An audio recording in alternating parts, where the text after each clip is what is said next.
भारतीय नीति शास्त्र का विभाजन।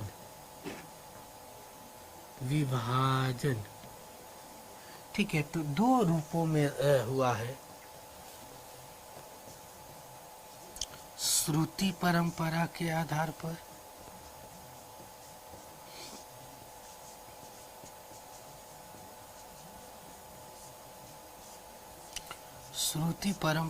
आधार पर और दूसरा जो विभाजन हुआ है वह है श्रमण परंपरा के आधार पर।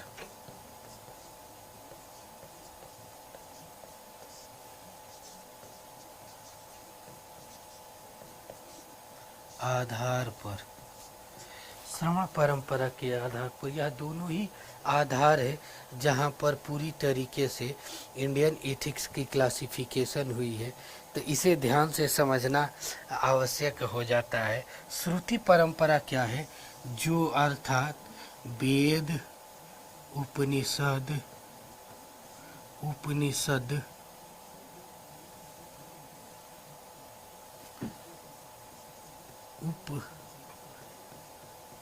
उपनिषद या पुराण पर आधारित हो। ठीक है, वेद क्या है? वेद हमेशा सैद्धांतिक भाव का मूल्यांकन करता है। उपनिषद क्या है? ज्ञानमय भाव का मूल्यांकन करता है, जबकि ये सामाजिक भाव का मूल्यांकन करता है।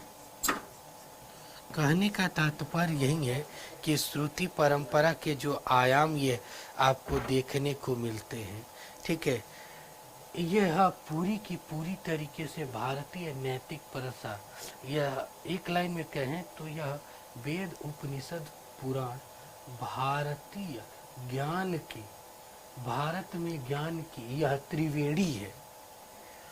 भारत की ज्ञान की यह त्रिवेणी है जहाँ से हर चीज़ें यानी भारतीय संस्कृति की परंपरा का उद्भव होता है।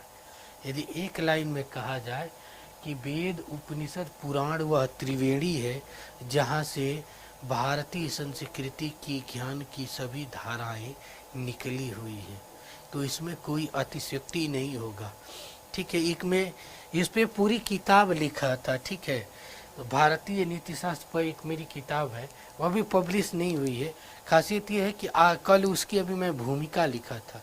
ठीक है, तो यह लाइन उसी भूमिका की है कि भारत में ज्ञान की त्रिवेणी से निकली भारतीय संस्कृति की ज्ञान रूपी धारा में बुद्धम शरणम गच्छामि एवं वसुधैव कुटुंबकम की जो भावना प्रखर हुई, जो संपूर्ण मानस पटल को परिवर्तित, संपूर्ण विश्व के मानस पटल को परिवर्तित करने की दिशा प्रखर की। तो ये भाव जो है हमारे यहाँ पर देखो, श्रमण परंपरा किसे कहते हैं? जो श्रम के आधार पर, श्रम यह थी कर्म के आधार पर निर्भर करती है, कर्म के आधार पर हर भाव को मूल्यांकित करती है। आप लोग जो BA MA के छोटे वर्ग के लड़के होंगे उनको ये चीज़ कैसे समझ में आएगी? इसको वो लोग ये वाली लाइन अब सभी लोगों को समझ में आ जाएगी। आस्तिक परंपरा, इस लाइन से लगभग सारे लोग परिचित होंगे। जितने लोग हैं इस लाइन से 80% लोग परिचित होंगे। नास्तिक परंपरा,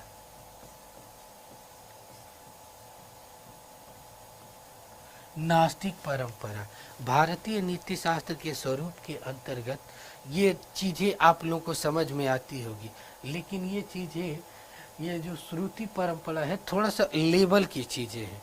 ठीक है, तो ये क्या है? आम बोलचाल की भाषा है। जो पहली बार थोड़ा बहुत इथिक्स पढ़ रहा है, नीति शास्त्र की विषय वस्तु पढ़ रहा है, वो उसको ये चीज़ें बहुत अच्छे से समझ में आ रही होगी कि आस्तिक श्रुति परंपरा कहने का मतलब आस्तिक परंपरा और श्रवण परंपरा कहने का मतलब कि नास्तिक परंपरा। अब यहाँ से हमें दोनों आयाम को सूक्ष्मता में देखकर चलना होगा, समझना होगा। ठीक है, यह क्या चीज़ें हैं। अब देखिए, ध्यान से देखिए, कुछ चीज़ें हैं जैसे श्रुति परंपरा की, कि श्रुति परंपरा हमेशा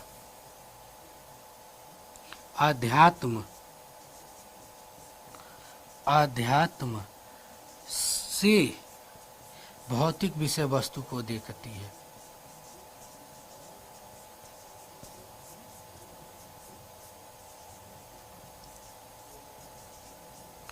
मूल्यांकन करती है, आध्यात्म के माध्यम से भौतिक विषय वस्तु का मूल्यांकन करती है, जबकि कर्म के आधार पर यानी भौतिकता एवं व्यवहारिकता के आधार पर, थोड़ा सा अच्छे से इसे यदि हम थोड़ा सा व्यवस्थित करें तो ये हम कह सकते हैं कि श्रवण परंपरा हमेशा क्या करती है, भौतिकतावाद या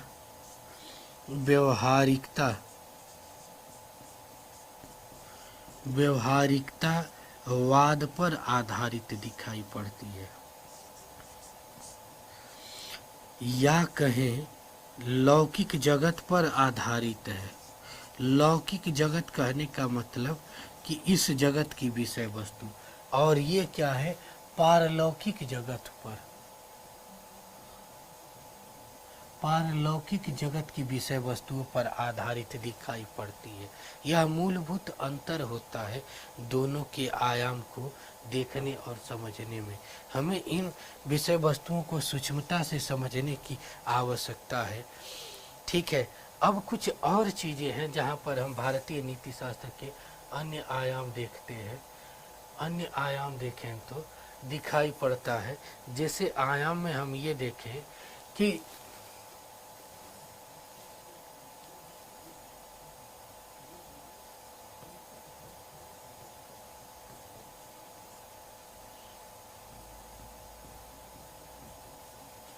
नास्तिक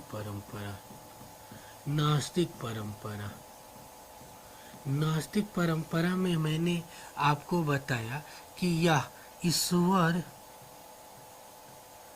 आत्मा इत्यादि को नहीं मानता है, ईश्वर इत्यादि को नहीं मानता है। उसके कहने का मतलब कि यहाँ पर ये विषय वस्तुएं होती ही नहीं है। हमें हमेशा क्या है, जो जीवन में वर्तमान समय की जो आवश्यकता है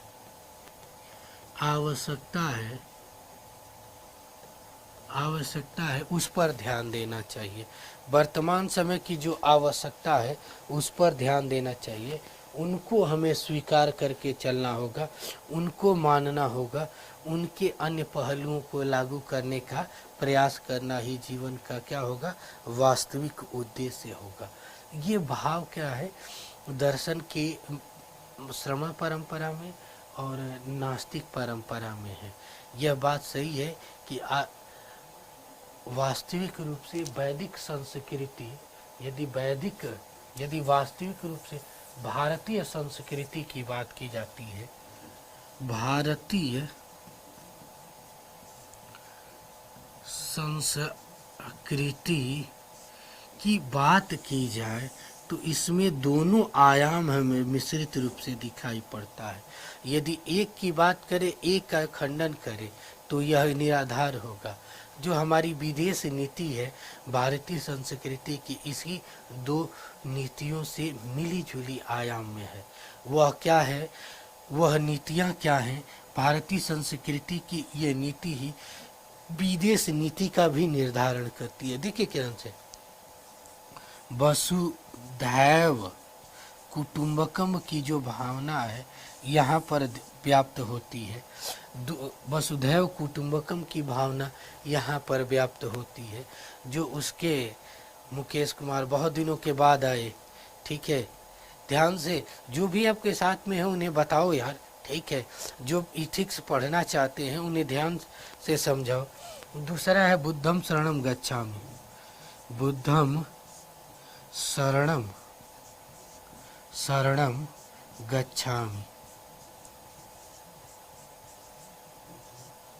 दोनों की संयुक्त भावना हमारी भारतीय संस्कृति में दिखाई पड़ती है। कुछ लोगों को लगता है कि इन चीज़ों को नहीं स्वीकार किया जाना चाहिए। मैं कहता हूँ कि एक दूसरे के बिना हमारी संस्कृति अधूरी है।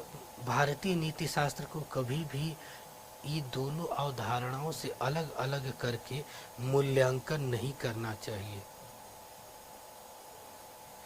देखो, कुछ लोग हैं जो पॉलिटिकल साइंस के यूजीसी नेट के पढ़ाने वाले हैं, बहुत जल्दी शुरू हो जाएगी, ठीक है। यहाँ पे जो इंडियन एथिक्स की बात कर रहे हैं, जो यूपीएससी की तैयारी करने वाले होंगे, उनके लिए भी ये विशेष लाभप्रद होगा एथिक्स वाले पोर्शन में। देखो, भारतीय संस्कृति में बुद्धम शरणम गच्छामि और वसुधैव कुटुंबकम दोनों की दिखाई पड़ती है। कुछ लोग इसको बुद्धम शरणम बहुत, यहाँ पे देखिए, दोनों भारतीय संस्कृति का यदि नीति शास्त्र देखा जाए, नीति शास्त्र देखा जाए तो एक बहुत बड़ा वर्ग इसको मानता है, इसका वह खंडन कर देता है।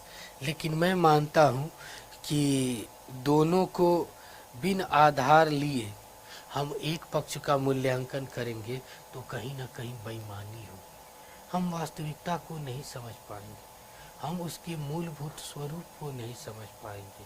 तो हमें कोशिश यही करना होगा कि हमें दोनों के बीच उचित सामंजस्य लाकर जस्य के माध्यम से, उचित सामंजस्य के माध्यम से ही भारतीय नीति शास्त्र का मूल्यांकन करता है। इस वर्ग के लोग हमेशा कहते हैं बुद्धम शरणम गच्छ वसुधैव कुटुंबकम की, कि नास्तिक परंपरा यानी बौद्ध धर्म की चीज़ें हमारी संस्कृति, हमारी नीति का भाग नहीं है। लेकिन यह गलत होगा।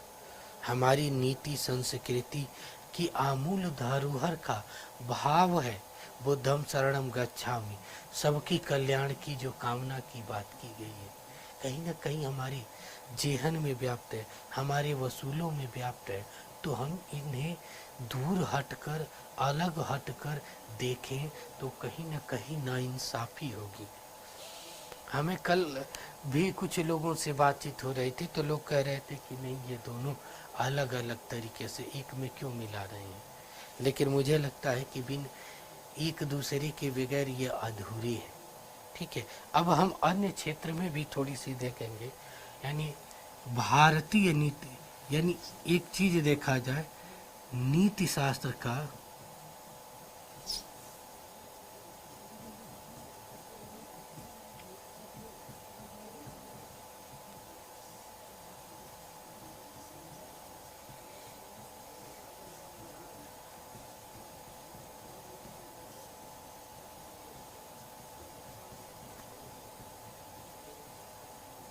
नीति शास्त्र का अन्य विषय से संबंध, नीति शास्त्र का अन्य विषय से संबंध देखें तो नीति शास्त्र का अन्य विषय से कई जगह संबंध है।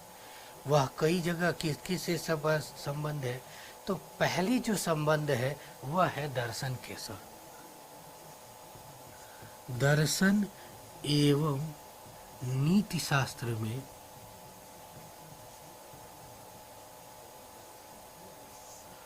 तादात्म्य संबंध है।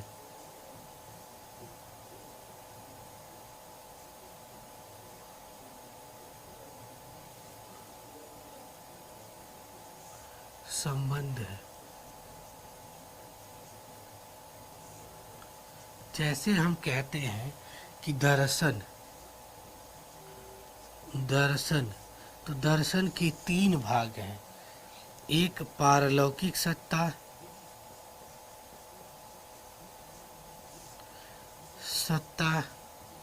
के आधार पर जिसे हम तत्व मीमांसा कहते हैं, तत्व मीमांसा कहते हैं। दूसरा है लौकिक।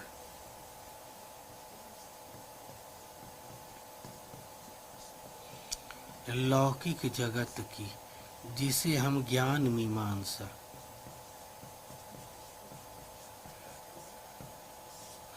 ज्ञान मीमांसा के अंतर्गत रखते हैं।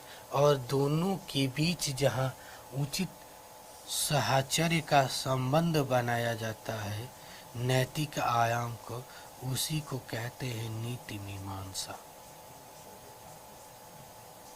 वास्तविकता यही है कि नीति मीमांसा हमेशा से नीति शास्त्र का एक अभिन्न अंग रही है, अभिन्न भाग रहा है। इसीलिए नीति शास्त्र को कभी भी दर्शन से अलग करके नहीं देखा जाता है। दोनों को एक दृष्टिकोण में बांधकर देखने समझने का प्रयास किया जाता है। दोनों की दृष्टियाँ एक जैसी है, यह वास्तविक है। यह आत्मा परमात्मा के बारे में मूल्यांकन करती है। आत्मा परमात्मा की विषय वस्तुओं के बारे में मूल्यांकन करती है, तो यह ज्ञान प्राप्त करने के साधन का मूल्यांकन, प्राप्त करने के साधन, ज्ञान प्राप्त करने के साधन यदि हम देखें तो जैसे हमारी इंद्रियों से जो सामग्री मिलती है, इंद्रियों से जो भाव मिलता है, उसी को हम क्या कहते हैं कि ज्ञान प्राप्ति का साधन कहते हैं। जैसे पंच तत्वों से हमें इंद्रिय ज्ञान प्राप्त होता है, तो पंच तत्वों के स्वरूप को समग्रता में समझना ही ज्ञान प्राप्ति का वास्तविक उद्देश्य है। कहने का तात्पर्य यही है कि इन सभी भावों का सूक्ष्मता में अध्ययन करके समझना क्या है, ज्ञान प्राप्ति का साधन है। अब हम यहाँ से देखेंगे नीति मीमांसा क्या करती है। तो नीति मीमांसा क्या करती है, यह जीवन जीने के तरीके को विकसित करती है।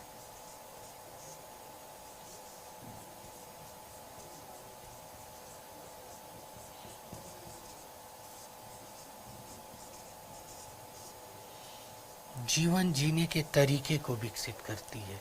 नीति मीमांसा कुछ नहीं करती है, यह जीवन जीने के संपूर्ण भाव के तरीके का संचालन करती है। इसलिए नीति मीमांसा को दोनों, क्योंकि देखो हमारा जो जीवन है भारतीय परिप्रेक्ष्य में देखा जाए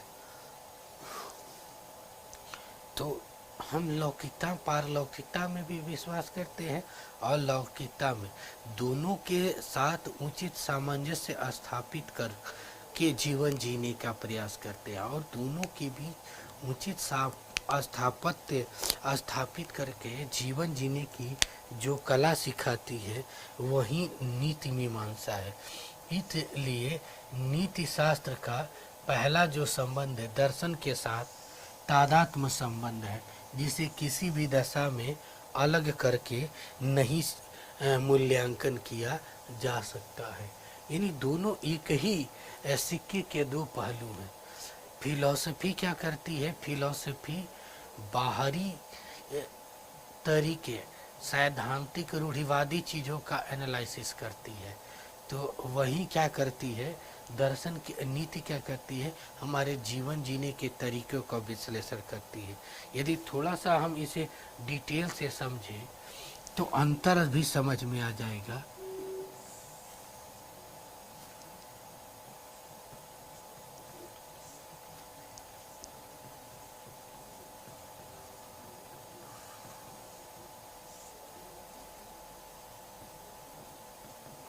देखो दर्शन शास्त्र क्या करता है, दर्शन शास्त्र हमेशा किसी भी विषय वस्तु के व्याप्त उसमें रूढ़िवादी कमियों का उजागर करता है।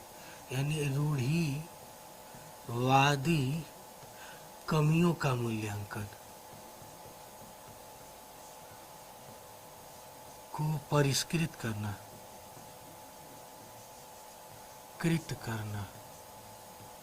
ये क्या करता है, यह जीवन जीने की कला सिखाता है।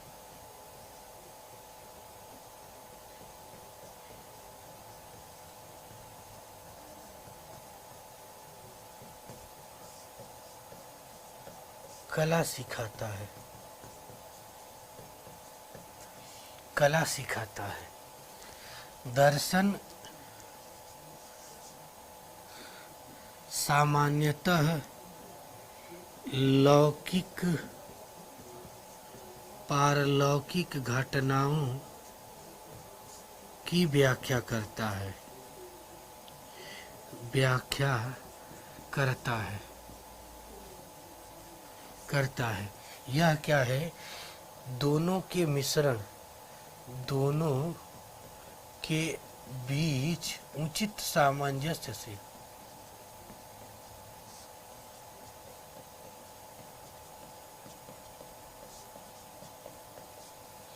जीवन जीने की कला सिखाता है।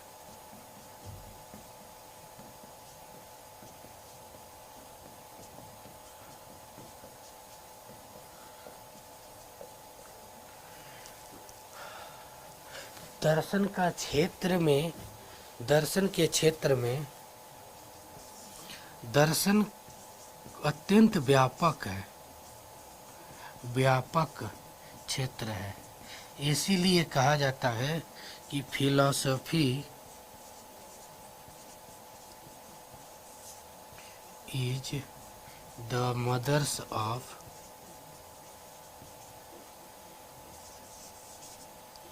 All subject.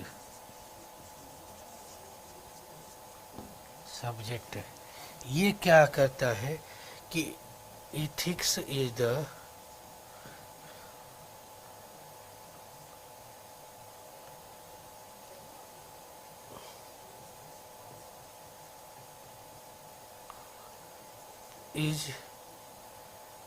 is the part of philosophy. Ethics is the parts of philosophy. मतलब इसका जो दृष्टिकोण होता है फिलॉसफी का बहुत व्यापक होता है, उसके एक छोटे से आयाम में। ये क्या करता है? How to life, how to live in society, इसको सिखाता है। यह क्या है? सैद्धांतिक फॉर्म है,